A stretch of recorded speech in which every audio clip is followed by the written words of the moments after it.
Mambo ni mengi alafu muda ni mchache. Tumeweza kuona Kajala Masanja, Aunty Ezekiel, Wolper wakifika katika hospitali ambayo aliweza kujifungulia bibiye Wema Sepetu na kuweza kumpa hongera nyingi sana bibiye Wema Sepetu kwa kazi kubwa ambayo aliweza kuifanya. Na pia tumeweza kuona ni namna gani ambavyo bwana mkubwa Whozu ameweza kufurahia ujio huu wa hawa watu, kwa sababu alikuwa anatamani muda mrefu na amefunguka vitu vingi, na akisema kwamba natamani kuweza kuhakikisha kila kitu kinachoendelea kutokea katika maisha yangu kiwe kama funzo kwa watu wengine.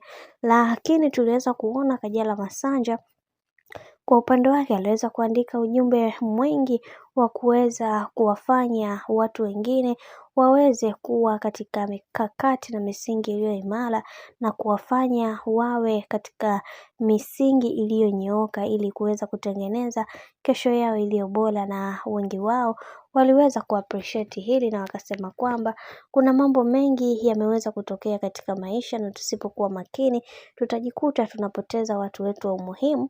Mimi kama mimi sitoweza kumpenda au kumuacha dada yangu Wema Sepetu, kwa sababu amekuwa moja kati ya mtu ambaye amenisapoti sana katika hali yangu ya kimaisha. Lakini kwa Aunty Ezekiel, yeye aliweza kumpa pongezi japokuwa hakuweza kufika, lakini aliweza kumpa pongezi nyingi sana na kuweza kumwombea kwa Mungu awe mtu mwema kwa mtoto wake na aendelee kusimama naye katika kila hatua ya maisha ambayo anayopiga. Kwa Wolper, yeye alimkaribisha tu karibu kwenye chama, kwa sababu yeye alikuwa anatamani kupata mtoto kwa muda mrefu. Sasa Mungu ameweza kumbless. Tunaamini katika hili kila kitu kitakwenda kuwa sawa na atasimama kwenye malezi yaliyo bora, kwani hicho ndio kitu pekee ambacho alichokuwa anakipenda bibiye Wema Sepetu, na hatimaye Mwenyezi Mungu ameweza kumjalia kuweza kupata mtoto